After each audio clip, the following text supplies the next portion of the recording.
그 심리학적인 용어에서 페르조나라고 하는 단어를 쓰거든요. 그러니까 가면을 쓰다라는 말인데, 근데 이 페르조나가 내 신앙의 삶까지도 이어질 수 있게끔 만들어내는 것, 저는 여러분이 그렇게 살아가셨으면 좋겠어요.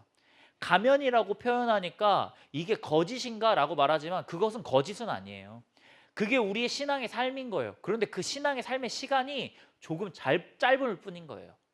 그 신앙의 삶의 그 가면이, 신앙의 가면이 훨씬 더 길어지면 그게 더 믿음의 삶이지 않겠습니까? 여러분, 우리가 그렇게 살아가야 되는 거죠. 내가 여유가 없을 때에도 신앙의 가면, 내가 삶의 어려움이 있을 때에도 신앙의 가면, 내가 어떠한 상황 가운데 살아간다 할지라도 먼저 나에게 나타나는 그 신앙의 가면, 여러분, 이게 우리에게 중요하다는 거예요. 우리는 그렇게 관계 맺어가면서 살아가는 그리스도인입니다. 그리고 그 관계 안에서 과연 어떠한 삶을, 그리고 어떤 모습의 어떤 얼굴을 가지고 살아갈 것인가, 전 이게 진짜 중요하다고 생각해요. 오늘은 그 교제의 범위를 좀 더 확장시켜 보자는 거죠. 이제 이 세상까지 나아가는 거예요.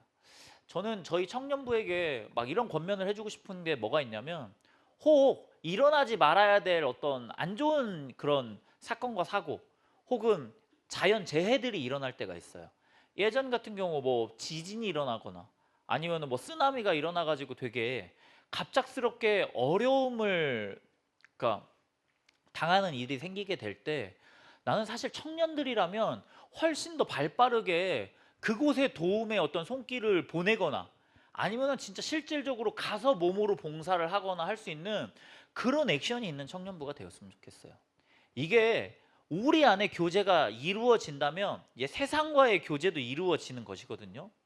왜 그러냐면 우리가 하나님과의 관계는 너무 잘 맺어가요. 그리고 그 하나님과의 관계 안에서 우리끼리의 관계는 또 잘 맺어가요. 그런데 이제 이 우리끼리의 관계 안에서 그 물이 고이고 사실은 이제 정체되어 버리더라고요. 근데 그것이 아니라 계속해서 밖을 향하여 에너지를 쓰고, 그 에너지 가운데 결국은 복음의 사역이 주어질 수 있게끔 만들어내는 것, 이게 교회가 가져야 될 사명인 거거든요. 오늘 말씀이 이제 그래요. 욥이 그의 친구들을 위하여 기도하게 됩니다. 그런데 이거는요, 이 이전의 상황을 보게 되면 좀 재미있는 상황이거든요. 그러니까 어떤 상황이냐면, 욥에게는 세 명의 친구가 있어요. 근데 그렇다면 과연 이 친구들이 무엇이라고 이야기했을까 한번 볼까 해요. 여러분 한번 성경을 한번 찾아볼게요. 욥기서 4장입니다. 그럼 엘리바스가 한 말에 대해서 나오거든요. 어떤 말씀이 내게 가만히 임했다는 거예요. 그리고 가느다란 소리가 내 귀에 들렸는데 내가 잠들락 말락한 그 상황 가운데, 환상 가운데에서 받고 내가 두려움과 떨림이 있었고 뼈마디가 흔들릴 정도로의 어떤 체험을 내가 경험하고 있는데, 그때 영이 내 앞으로 지나갔고 내가 털이 쭈뼛하였다. 그러니까 지금 엘리바스라고 하는 사람은 뭘 이야기하냐면, 내가 하나님 안에, 신앙 안에 신앙적으로 내가 진짜 이런 진기한 경험을 해봤는데 너 신앙적으로 제대로 살지 않아서 이렇게 된 거야. 그러니까 엘리바스는 뭐에 기반해서 지금 이야기하고 있냐면 신앙적 경험에 대해서 기반해서 이야기하고 있어요. 정말 말로 설명되지 않는 그런 일들을 경험한 사람으로서 너 지금 하나님 제대로 믿지 않아서 너의 인생에 이 어려움이 찾아온 거야. 너 하나님 잘 믿어야 돼. 네가 신앙적으로 제대로 된 경험을 해야 지금 이 어려움에서 벗어날 수 있을 거야. 엘리바스가 지금 이렇게 이야기하고 있는 거예요. 빌닷이라고 하는 사람이 이야기한 건 뭘까요? 8장입니다. 8장. 옛사람들에게 물으며 조상들이 터득한 일을 배워라. 그러니까 종교적으로 이 신앙 안에 전통이 있지 않아. 그런데 네가 그 전통 안에서 너는 제대로 신앙생활 하지 않은 거야. 네가 왜 어려운지 알아? 너 신앙적으로 제대로 된 전통의 삶을 살아가고 있지 않았기 때문이야. 그러니까 너 선배들이, 너 신앙의 조상들이 살았던 것처럼 그들이 가르쳐 준 대로 살아야 돼 라고 이야기하고 있는 거예요. 7절 한번 보실래요? 우리가 이 말은 위로하거나 시작하는 어떤 개업하는 사람들에게 이 말 진짜 많이 쓰잖아요. 그러니까 너의 시작은 미약하였지만 네 나중은 심히 창대할 거야.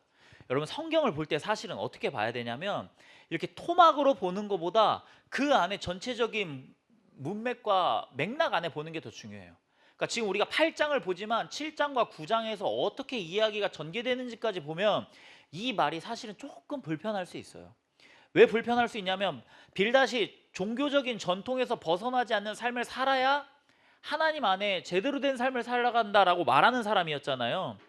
그러니까 이야기하는 게 뭐냐면 너가 신앙의 전통에서 벗어났기 때문이야. 그래서 5절 같은 데서 뭐라고 말하냐면 네가 하나님 앞에 회개하고 이제 회개하고 난 다음에 하나님을 다시 찾으면 네가 믿음 안에 그리스도인 된 삶을 잘 살아가려고 한다면 지금은 완전히 바닥 가운데 떨어진 네 시작은 미약하겠지. 그런데 점점점 다시 회복되게 될 거야를 이야기하는 거예요. 그러니까 엄청 문맥적으로 봤을 때는 그렇게 긍정적인 의미는 아니에요. 말씀만 뚝 띄워놓고 보면은 얘들아 잘 될 거야. 하나님이 우리와 함께 하실 거야를 이야기하고 있지만 사실은 되게 이 핀트를 잘 맞추지 못한 어떤 비판 가운데에서 한 말이거든요. 이런 경우들이 종종 있습니다. 11장 볼게요. 소발이라고 한 사람이 이제 말합니다. 인간의 유한함과 하나님의 무한함 가운데에서 그 하나님의 무한함만을 전적으로 신뢰하는 믿음을 보여주는 거예요. 하나님은 말씀을 내시고 너를 향하여 입을 여실 거야. 하나님의 그 지혜는 인간이 어떻게 측량할 수 있겠어? 그 하나님의 말씀을 그 믿어지지 않는 그 측량되지 않는 그 하나님의 전지전능함을 네가 믿어야지. 너 안 믿었잖아. 너 신앙 잘못된 거야 라고 지금 이야기하고 있는 거예요. 그런데 사실 지금 요백에 필요한 것은 무엇이었냐면 그냥 함께함이었어요. 완전한 바닥 가운데 자신이 가지고 있었던 모든 힘을 잃어버리고 자녀도 잃어버리고 그냥 지옥을 살아가고 있는 요백에 가장 필요했던 건 원인과 결과를 꼭 집어서 이야기해주는 네가 하나님을 제대로 만나지 못했기 때문이야. 네가 전통적으로 신앙의 삶을 제대로 살지 못했기 때문이야. 너 하나님 잘 안 믿었잖아. 그래서 하나님이 너에게 벌 주시는 거야 라고 이런 인과관계를 이야기해주는 이 똑똑한 이 믿음적으로 완벽한 친구들이 아니라 그냥 옆에 같이 서 있어 줄 수 있는 사람, 그냥 그에게 아무 말 하지 않고 그냥 토닥여 줄 수 있는 사람. 힘들지? 내가 같이 기도할게 라고 말해줄 수 있는 그 사람이 필요했던 거예요. 여러분, 우리가 이 공동체 안에 교제를 이룬다라고 하는 것은 누군가를 비판하고 그를 판단하고 그에게 솔루션을 제시하는 삶이 아닌 거예요. 그냥 같이 그 옆에 있어주고 그와 함께 해주고 그를 다독여줄 수 있는 삶이 되어야 하는 거예요.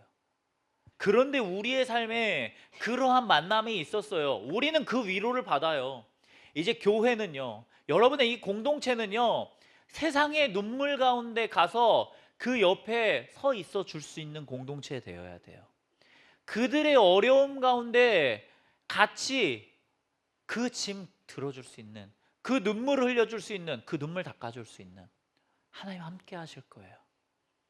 그 이야기를 듣고 그 이야기 가운데 함께하고 그렇게 할 수 있는 여러분 그런 공동체 되셨으면 좋겠어요. 제가 위로를 이야기하면서 제가 여유를 이야기했잖아요.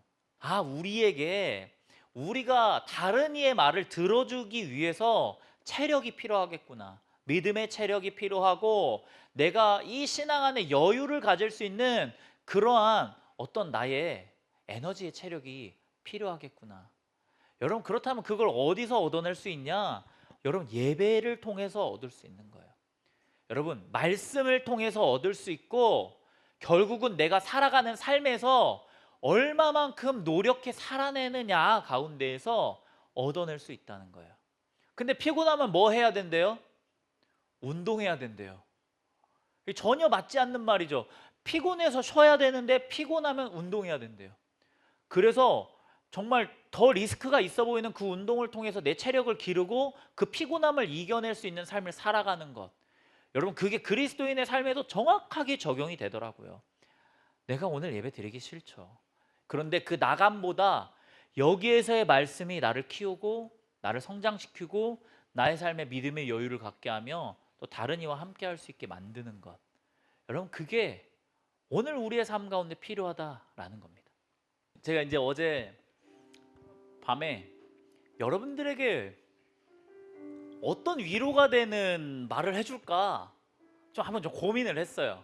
만약에 여러분이 욥과 같이 힘든 상황에 처해 있는 사람들이라면 어떤 말을 해줘야 이 친구들에게 좀 에너지가 되고 힘이 될까 막 찾아봤어요. 제가 어제 본 영상 중에 저를 너무 감동하게 했었던 영상이 뭐가 있냐면, 어떤 사람이 자살하려고 난간 위에서 자기를 투신하려고 하는 거죠. 그 청년을 향해 뭐라고 하는 사람들이 진짜 많더라고요.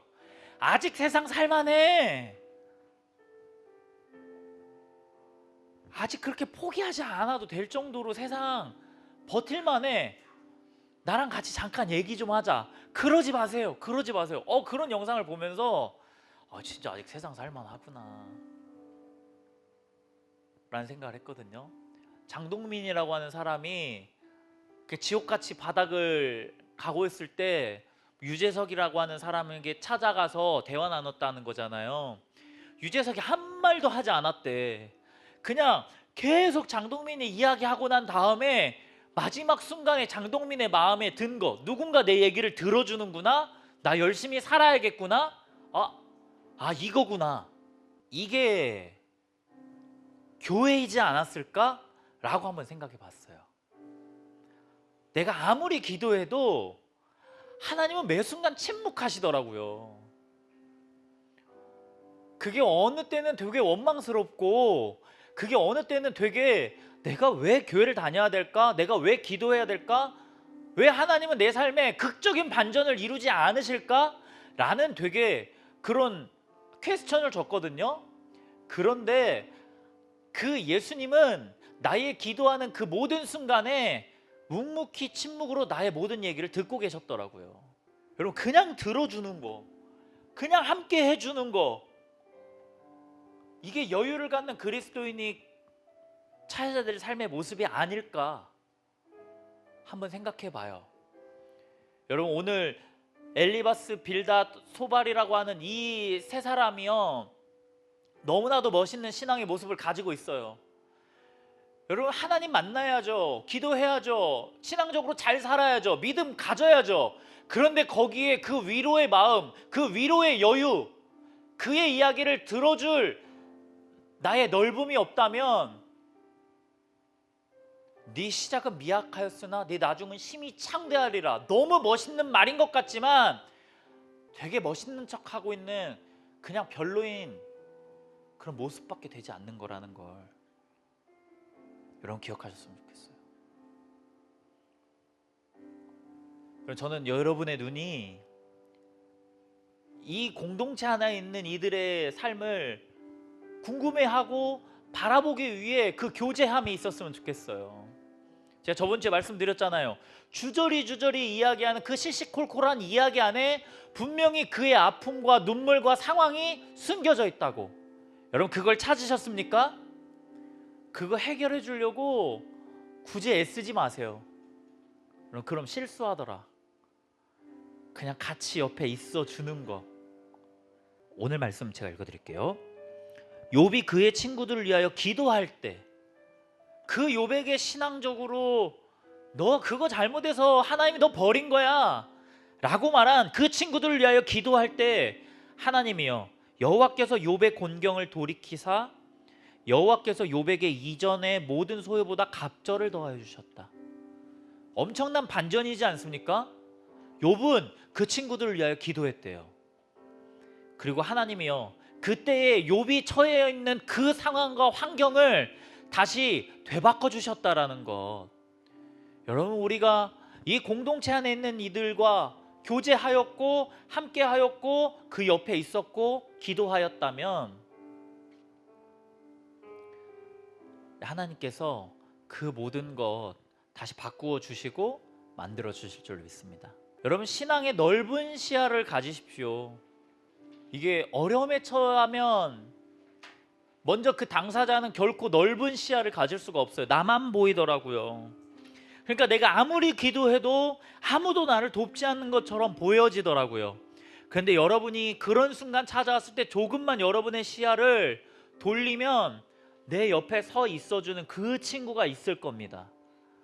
그 예수님이 나와 함께하고 있다라는 것을 전 여러분이 느낄 줄 믿어요. 여러분, 좀 여유 있으신가요? 여러분의 시야를 조금만 돌리셔서 저 친구 옆에 그냥 내가 있어줘야겠다. 그럼 그게 은혜더라고요.